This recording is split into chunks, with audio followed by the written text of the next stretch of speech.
오늘 말씀은 로마서 12장 1절, 2절과 관련해서 이해를 해야 됩니다. 로마서 12장 1절, 2절에 뭐라고 했습니까? 이 시대의 풍조를 본받지 말고 하나님의 자비하심에 합당한 예배를 드리라는 것이었습니다. 이어서 3절에서 8절은 그리스도 안에서 한몸 되는 길이라는 제목으로 말씀을 나눴습니다. 한몸 되는 길이 뭐라고 했습니까? 그리스도를 표준 삼아서 그리스도의 그 믿음, 그 사랑을 표준 삼아서 생각하라는 것이었습니다. 오늘 말씀도 역시 2주 전의 말씀과 마찬가지로 그리스도 안에서 한몸 되는 길이라고 제목을 잡았습니다. 그래서 오늘 말씀은 그리스도의 사랑을 표준 삼아서 사랑을 행하라는 겁니다. 지난번에는 뭡니까? 그리스도의 믿음을 표준 삼아서 생각하라는 것이었는데 오늘은 그리스도의 사랑을 표준 삼아서 행하라는 것입니다. 오늘 말씀을 세 부분으로 나눌 수 있습니다. 첫 번째는 9절에 사랑은 거짓이 없어야 합니다 라는 것은 오늘 말씀의 주제 문장입니다. 원어의 문자적인 뜻은 사랑은 연극이 아닙니다. 사랑은 연극하는 자가 되지 말아야 합니다. 이런 뜻입니다. 이는 10절에서 21절의 작은 제목과도 같습니다. 이 소제목 이어지는 10절에서 21절은 언뜻 보기에는 성도들이 지켜야 할 일들을 그냥 잔뜩 모아놓은 종합선물처럼 이렇게 보입니다. 쇼핑카트 안에 담겨져 있는 물건처럼 무질서하게 모여진 것처럼 그렇게 이해하는 사람들이 많이 있습니다. 하지만 이 내용은 사랑은 연극이 아니어야 한다라는 제목 아래 아주 긴밀하게 연결된 내용들입니다. 먼저 10절에서 13절은 성도 간에 어떻게 사랑해야 되는지 말하고 있고요. 14절에서 21절은 교회를 핍박하는 사람들을 어떻게 사랑해야 되는지를 말하고 있습니다.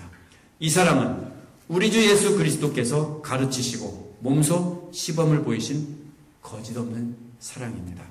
그 사랑을 따라 실천할 때 우리가 한몫이 되는 것이고 이것이 하나님 기뻐하시는 제사를 드리는 것입니다. 첫 번째로 예수님의 사랑이 나타나 있습니다. 9절에 사랑이라는 말 맨 앞에 관사가 붙어 있습니다. 영어의 더와 같은 겁니다. 이것은 그 사랑이라는 뜻인데요. 무슨 사랑입니까? 그리스도의 사랑이라는 뜻입니다.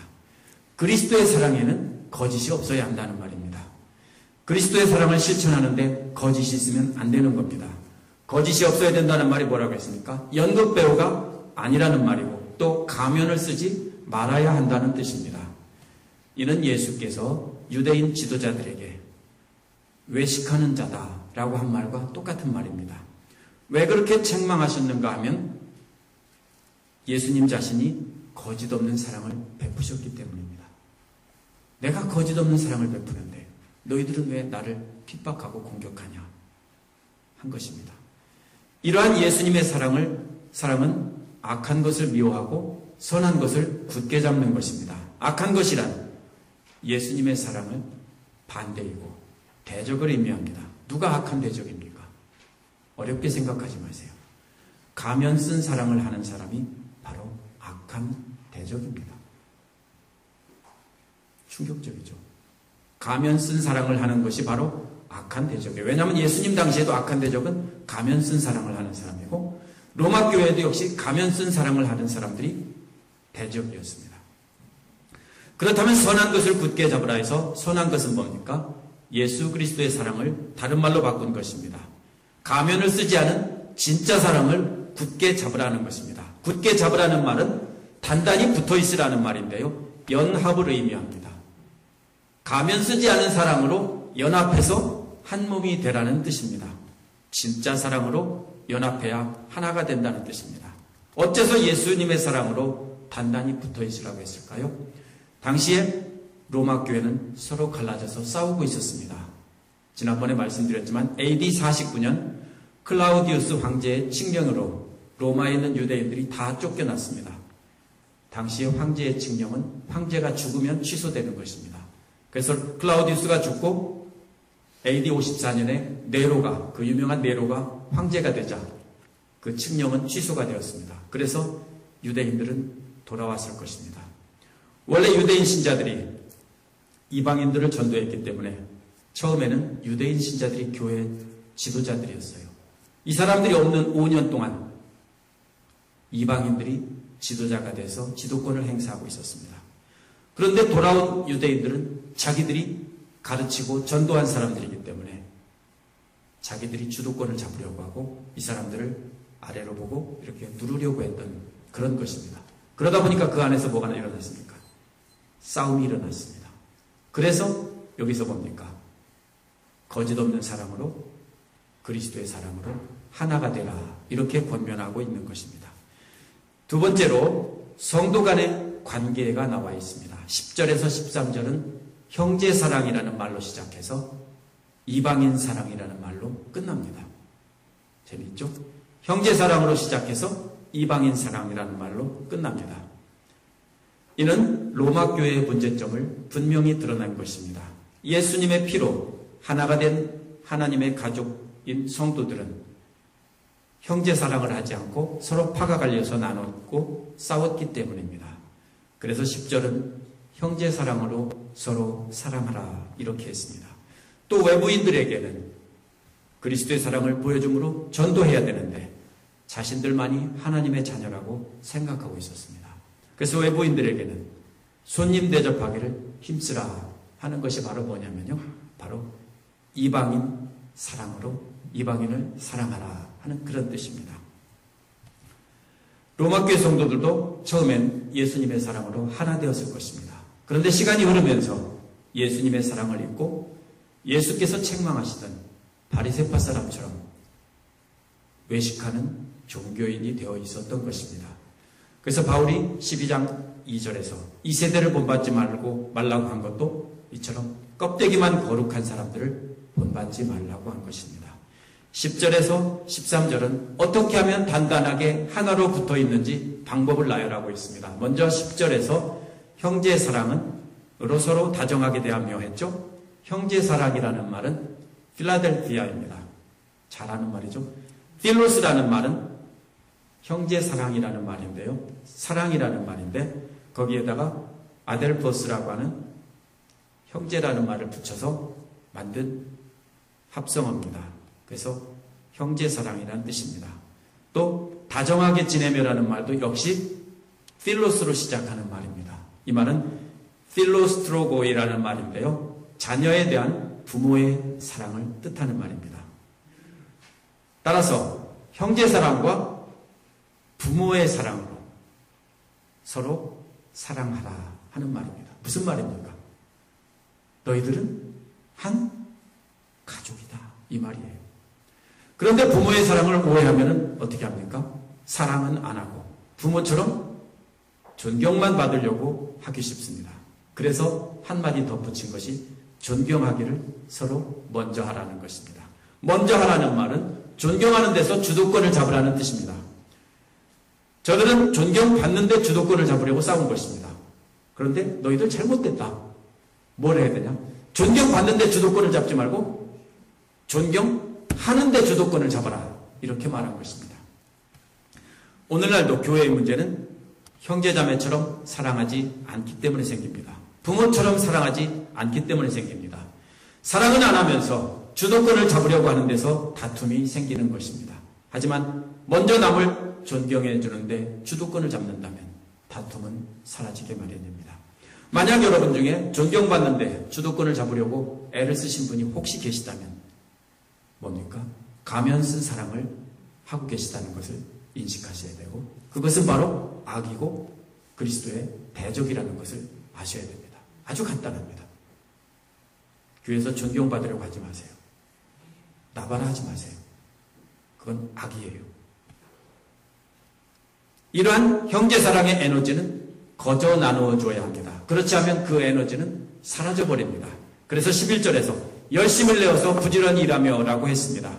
원어는 개역성경처럼 부지런하며 게으르지 말라 이 말입니다. 형제사랑과 부모사랑을 실천하는 데 있어서 부지런하고 게으르지 말라는 것입니다.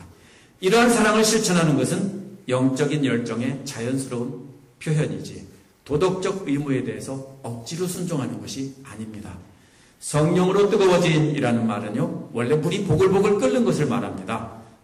그래서 성령으로 뜨거워진 상태를 비유적으로 표현한 것입니다. 따라서 이러한 사랑은 억지로 하는 것이 아니라 성령으로 뜨거워져서, 성령으로 물이 보글보글 끓듯이 성령으로 뜨거워져서 끓고 있을 때 우리가 저절로 할 수 있는 것이라는 것입니다. 억지로가 아닙니다. 우리가 성령이 함께 하실 때 우리가 주님의 사랑으로 실천함으로 섬길 수 있습니다. 그런데 이러한 사랑을 지속적으로 실천하려면 소망을 품고 있어야 됩니다. 아무리 성령으로 뜨거워져 있어도 소망이 없으면 식어버리고 꺼져버립니다. 그래서 12절에서 소망을 품고 즐거워하며 라고 한 것입니다. 이 소망은 미래에 내가 이루고 싶어하는 소망을 가리키는 것이 아닙니다. 이는 주님께서 다시 오셔서 우리가 새로운 몸을 입고 부활한다는 종말론적인 소망입니다. 이러한 소망이 있는 사람은 환난을 당할 때도 참고 있는 것입니다. 이러한 참는 것은 하나님의 사랑을 확신하는 데서 옵니다. 이러한 사랑을 확신한 사람은 어떻게 합니까? 꾸준히 기도하는 것입니다. 그래서 꾸준히 기도하라고 한 것입니다. 이러한 사랑은 말로 하는 것이 아니라는 것을 13절이 보여줍니다. 13절 함께 읽어보겠습니다. 성도들이 쓸 것을 공급하고 손님 대접하기를 힘쓰십시오. 먼저 성도들이 쓸 것을 공급하라고 했는데 성도가 뭡니까? 전에 고린도전서 설교할 때도 했습니다. 성도라고 번역된 말은 원어에서 영어의 saints에 해당되는 말입니다. 영어에서 saints를 모든 성도를 saints라고 합니까? 아닙니다. 특별히 클라우디우스의 칙령에 의해서 추방된 유대인 지도자들을 여기서 saints라고 한 것입니다. 15장 25절에서도 성도들을 돕는 일로 예루살렘에 간다 하는 것도 역시 예루살렘 교회의 유대인 지도자들을 도우러 간다는 뜻입니다. 또 15장 26절과 31절에 성도들도 역시 유대인 지도자들을 가리키는 것입니다. 만약 이 말들이 모든 유대인들을 가리킨다면 그건 심각한 문제입니다. 데살로니가 교회나 에베소 교회나 이런 교회들에서 도울 수 있는 분량이 아닙니다. 추방되었던 유대인 크리스찬들은 두고 온 로마 교회가 걱정이 됐을 것입니다. 그래서 추방령이 해제되자마자 얼른 돌아왔습니다. 앞뒤 안 가리고 돌아왔습니다.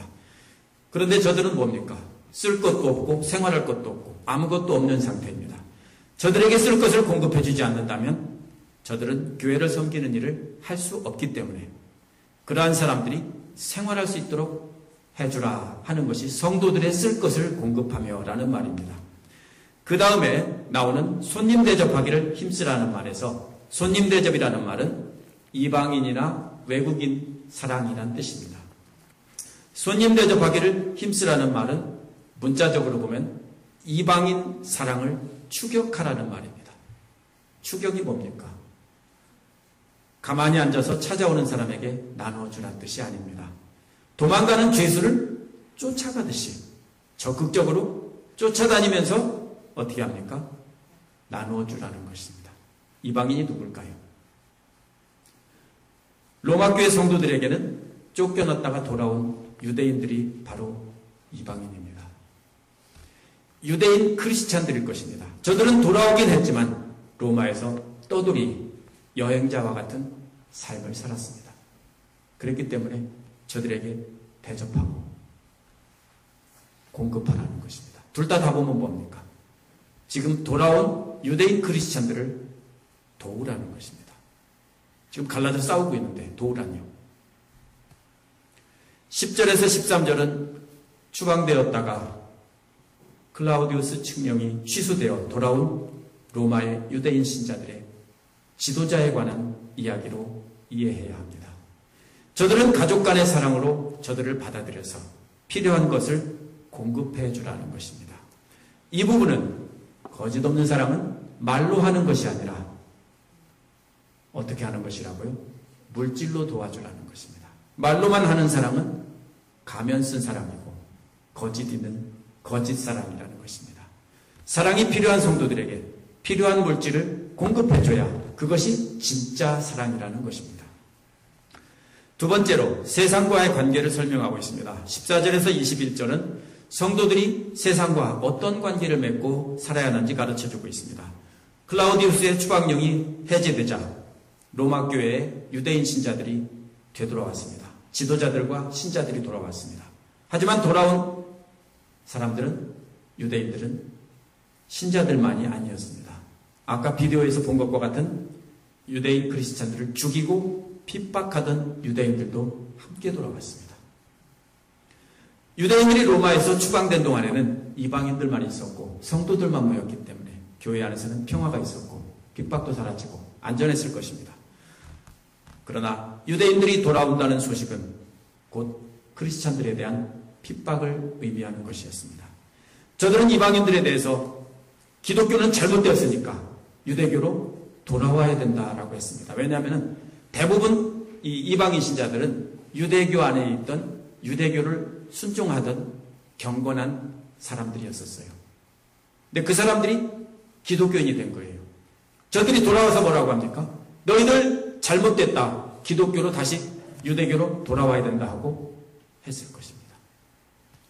14절에 박해하는 사람이라는 말은 문자적인 뜻은 추격하는 사람이라는 뜻입니다. 결국 13절 끝부분에 이방인을 추격하라는 말과 14절에서 박해하는 사람들이라는 말은 원어에서 똑같은 말이에요. 실수로 이렇게 쓴 게 아니에요. 무슨 뜻입니까? 로마교회 성도들은 로마교회에 박해 있는 사람을 사랑하기 위해서 추격하라고 했습니다. 하지만 14절에 나오는 교회 밖에 있던 추격하는 사람들은 해치려고 추격했던 것입니다. 무슨 말입니까? 우리를 해치려고 추격하는 사람들을 추격해서 쫓아다니면서 사랑을 베풀라는 소리예요. 이게 얼마나 놀라운 말씀이에요. 죽이려고 쫓아다니는 사람을 쫓아다니면서 도와주라고요. 그래서 박해하는 사람들을 축복하고 저주하지 말라는 것입니다. 예수께서 마태복음 5장 44절과 누가복음 6장 27, 28절에서 원수를 사랑하고 저주하고 하는 사람을 축복하라 라고 한 말을 같은 말입니다. 예수께서 하신 말씀을 그대로 옮긴 것이 아닙니다. 조금 다르지만 기억하고 있는 말씀을 여기에서 전한 것입니다. 어떻게 박해하는 사람을 축복합니까? 15절에서 방법을 가르쳐 줍니다. 그것은 기뻐하는 사람과 기뻐하고 함께 기뻐하고 우는 사람과 함께 울라는 것입니다. 함께 기뻐하고 함께 우는 것은 언제 하는 겁니까? 사랑하는 사람을 향해서 하는 행동입니다. 자연스러운 것입니다. 시키지 않아도 희령이가 좋은 일이 생기면 집사님은 기뻐하는 것이고 희령이가 슬픈 일이 생기면 시키지 않아도 자연히 슬퍼하는 것입니다. 함께 기뻐하고 함께 우는 것은 사랑하는 사람에게 하는 행위입니다. 그러나 누구에게 하라는 겁니까 지금? 박해하는 원수에게 함께 기뻐하고 함께 울라는 것은 정말 충격적인 권고입니다.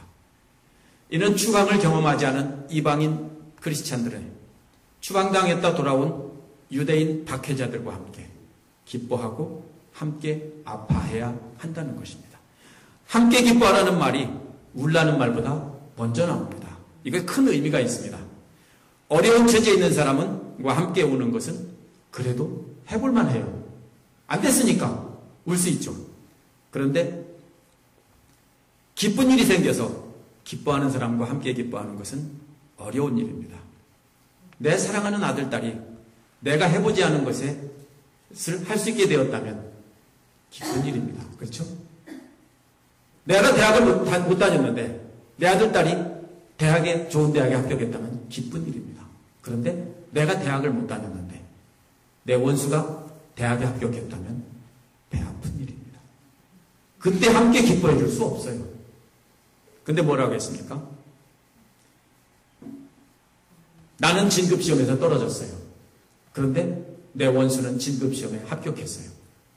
그런데 박수 쳐줄 수 있습니까? 진정으로 기뻐해 줄 수 있습니까?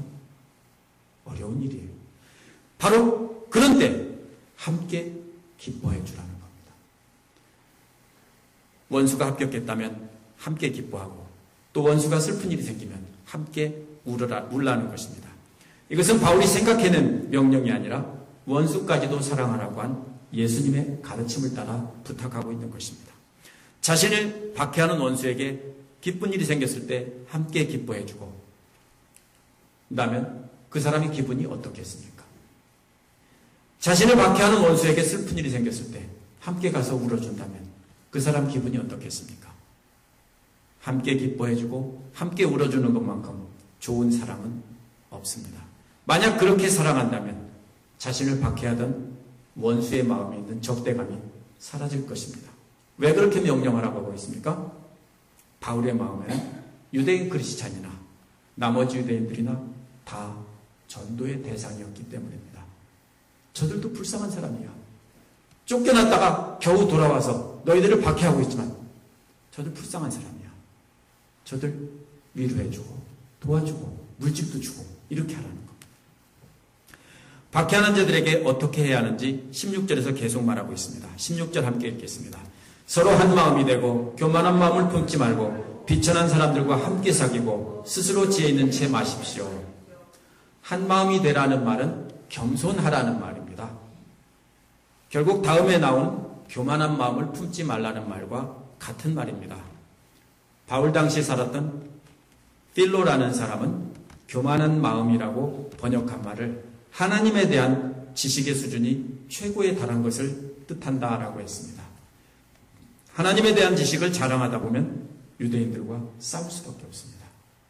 낮은 사람과 사귀라는 말에서 사귀라는 말은 고린도전서 12장 2절에 말 못할 유상에게 끌려다녔다라는 말에서 끌려다녔다는 말과 똑같은 말입니다. 그러므로 무슨 뜻입니까? 낮은 사람들에게 끌려다니라는 말입니다. 비천한 사람들에게 끌려가는 말은 교만한 태도를 취하지 말고 겸손하라는 뜻입니다. 추방됐다가 돌아온 유대인들 중에서는 비천한 사람도 있었을 것입니다. 가난한 사람들이 있었을 것입니다. 이러한 사람들에게 유식한 척하고 가르치면 어떻게 됩니까? 그렇지 않아도 적대감을 품고 있는데 하나님 말씀에 대해서 이건 이거 저런 하면은 싸울 수밖에 없습니다. 그렇게 하지 말고 절대로 지혜 있는 채 하지 말고 그들에게 끌려다니라는 겁니다. 뭐에 끌려다니라고요? 그들에게 맞춰주고 그들에게 끌려다니라는 것입니다. 그렇게 하면 뭡니까? 잘난 척하면 마음을 닫아버립니다. 그들과 함께하고 그들에게 끌려다니면 어떻게 합니까? 마음 문을 열게 됩니다. 내가 낮아져서 그들과 똑같이 낮아지면 그들은 마음 문을 열고 우리를 받아들이게 됩니다. 이러한 겸손도 역시 뭡니까? 똑같은 것입니다. 바울의 마음에는 그들을 구원하려는 것입니다. 그 다음에 성도가 취해야 될 태도는 아무에게도 악으로 악을 갚지 말고 모든 사람이 선하다고 생각하는 일을 하려고 애를 쓰라고 했습니다. 말이 악을 악으로 갚는다는 말은 갚는 대신에 성도의 할 일은 모든 사람이 선하다고 생각하는 일을 하려고 애쓰라는 것입니다. 이 말이 참 어려운 말입니다. 상대방이 이 말은요, 선하다고 생각하는 일이 뭔지 생각해 보라는 것입니다. 무슨 말이냐면요, 나에게 해를 끼친 사람의 입장에서 생각해 보라는 것입니다. 그 사람이 옳다고 생각하고 그 사람이 좋다고 생각하는 것이 뭔지 생각해 보라는 겁니다. 만약 나를 핍박하는 사람이 있다면 그 사람의 입장에서 그 사람을 이해하려고 최대한 노력해 보라는 것이 바로 이 말의 뜻입니다. 최대한 노력한다면 서로 관계가 개선되고 역시 그리스도를 전할 기회가 생길 것입니다. 박해하는 사람에게 지금까지 말한 것처럼 해야 되는 이유를 정리해서 말한 것입니다. 그 다음에 할 수만 있으면 모든 사람과 화평하게 지내라 하는 것입니다. 우리를 박해하는 원수와도 화평하게 지내도록 모든 노력을 다하라는 것이 지금까지 나온 말씀입니다. 하지만 아무리 노력해도 여전히 분노가 남아있을 것입니다. 원수 갚고 싶은 마음이 남아있을 것입니다. 그러나 바울은 스스로 원수 갚지 말라라고 19절에서 분명히 말합니다. 대신 하나님의 진노에 맡기라고 합니다. 왜냐하면 성경에 기록하기를 원수 갚는 일은 내가 할 일이다. 여러분이 갚으면 뭐가 되는 거예요? 여러분이 하나님이 되는 겁니다. 그런데 하나님이 어떻게 갚으시는지 궁금하지 않습니까? 안 갚으시는 것 같아요. 악한 사람이 잘 되고 잘 먹고 잘 살고 자식들도 잘 되고 다 잘 돼요. 사업도 잘 되고. 안 갚으시는 것 같아요. 악인들이 번영하는 것을 보면서 하나님은 그냥 놀고 계신 것 같이 보입니다. 로마서 1장 18절에서 32절을 보면 반복해서 내버려 두셨다라는 말이 나옵니다. 내버려 두셨다. 하나님의 진노는 악인들 스스로가 자신들이 잘못된 일을 함으로써 스스로가 자신들에게 해를 끼치게 함으로써 이루어지는 겁니다. 어떻게 생각해요? 잘 보세요. 악인들은 스스로 뭡니까?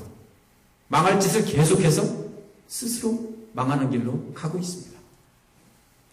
바울은 20절에서 잠언 25장 21, 22절을 인용합니다.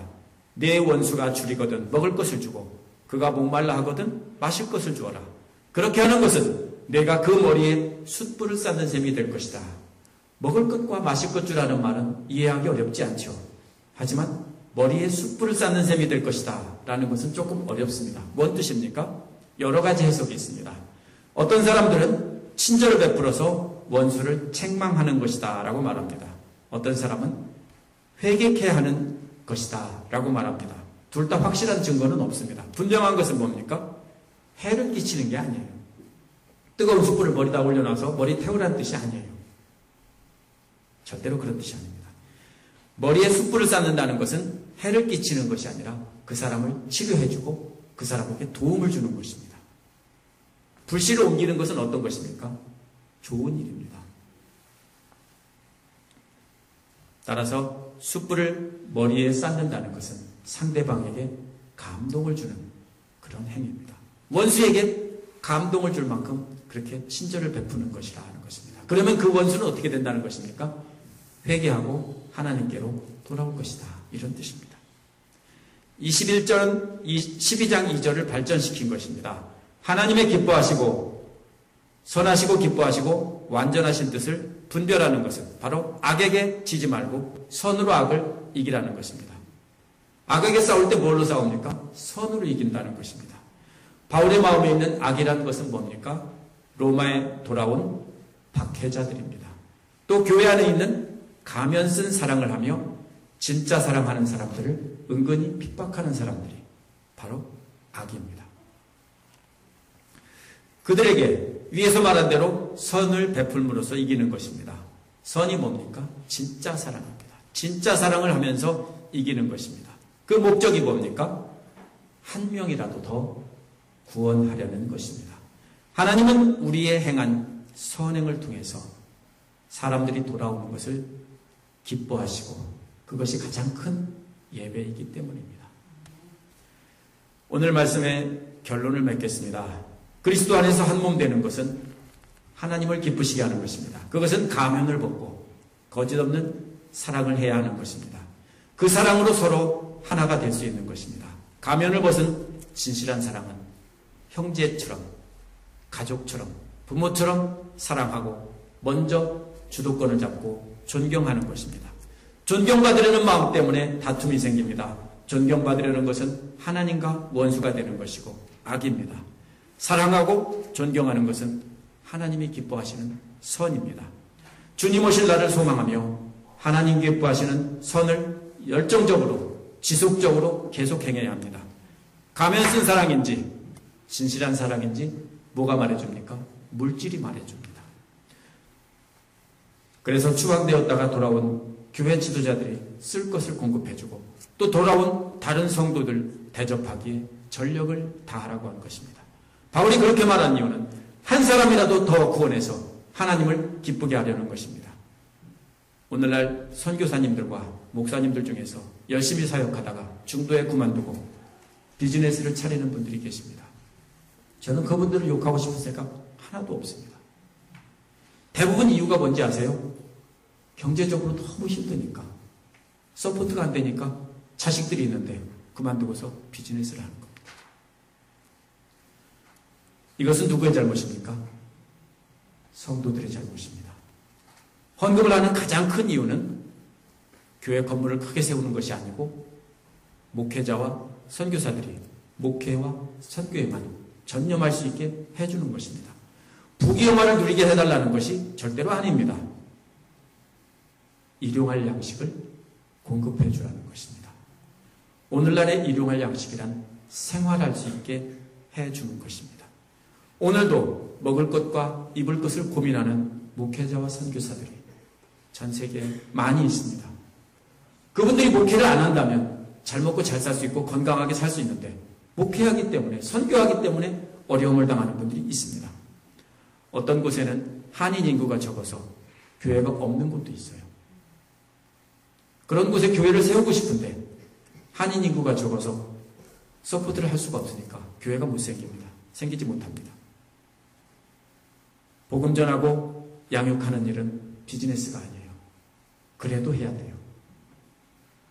사실 비즈니스라고 생각하면 우리 교회 전도사님들 없어도 돼요. 그렇죠? 어린아이 한두 명, 두세 명 놓고 가르치는데 너무 많이 돈이 든다. 그만둬도 돼요. 그러나 비즈니스가 아니에요. 손해를 보더라도 해야 되는 것이 바로 하나님 일입니다. 우리 교회도 그러한 교회와 그러한 목회자와 선교사들을 돕고 교회가 없는 곳에 교회가 세워지는 일에 더 많은 일을 할 수 있도록 힘써야 합니다. 말로만 하는 게 아니에요. 우리가 골찌를 내서 그런 일을 해야 되는 것입니다. 성도끼리만 사랑을 하면 안 됩니다. 성경은 우리를 박해하는 사람을 축복하라고 했습니다. 그들과 함께 기뻐하고 함께 울어주라고 했습니다. 여러분도 교회 밖에 있는 사람 중에서 여러분에게 해를 끼치는 사람들이 있을지 모릅니다. 그들에게 기쁜 일이 있을 때는 작은 선물이라도 주면서 축하해주고 슬픈 일이 생겼을 때는 함께 울어줘야 합니다. 특히 병중에 있는 분들 찾아가서 위로해 주시고 가정에 문제가 생겼을 때 찾아가서 진심으로 울어주시길 바랍니다. 그렇게 할 때 그분들이 교회 나오는 사람 참 좋은 사람들이구나. 그리고 교회에 나오게 됩니다. 또 우리에게 악을 행하는 사람들에게 악으로 갚지 말라고 했습니다. 그 사람들의 입장에서 생각해보고 이해하려고 최대한 노력해야 됩니다. 저 사람이 나한테 왜 저렇게 악하게 하지? 하는 이유를 최대한 생각하고 그 사람 입장에서 그를 이해하려고 노력하고 해야 된다는 것입니다. 할 수만 있으면 만나는 모든 사람과 화평하게 지내도록 전력을 다하라는 겁니다. 다시 말하면 가면을 벗고 예수님처럼 진짜 사랑하라는 겁니다. 진짜 사랑은 원수를 사랑하는 것입니다. 왜 그렇게 해야 됩니까? 우리 주께서 그렇게 하셨기 때문입니다. 여러분의 원수들이 배고플 때 먹을 것 주고 목마를 때 마시게 해주셔야 합니다. 말로만 사랑한다고 하고 슬퍼한다고 하면은 역시 가면입니다. 절대로 스스로 원수 갚으려고 하지 마십시오. 이것은 우리 주님께서 몸소 보여주신 사랑을 따라가는 것입니다. 왜 이렇게 해야 됩니까? 이유는 딱 하나밖에 없습니다. 단 한 명이라도 더 구원하기 위해서입니다. 나를 핍박하고 박해하는 사람을 구원하기 위해서입니다. 그분의 사랑을 본받아 이렇게 실천할 때 우리가 그리스도 안에서 한 몸을 이루는 교회가 되는 것입니다. 그분의 사랑을 실천하여 교회 밖에 있는 사람들도 하나님 앞으로 인도하시길 바랍니다. 그것이 우리를 거룩하게 하시고 우리를 구원해 주신 하나님을 기쁘게 해드리는 산 제사를 드리는 것입니다. 우리 함께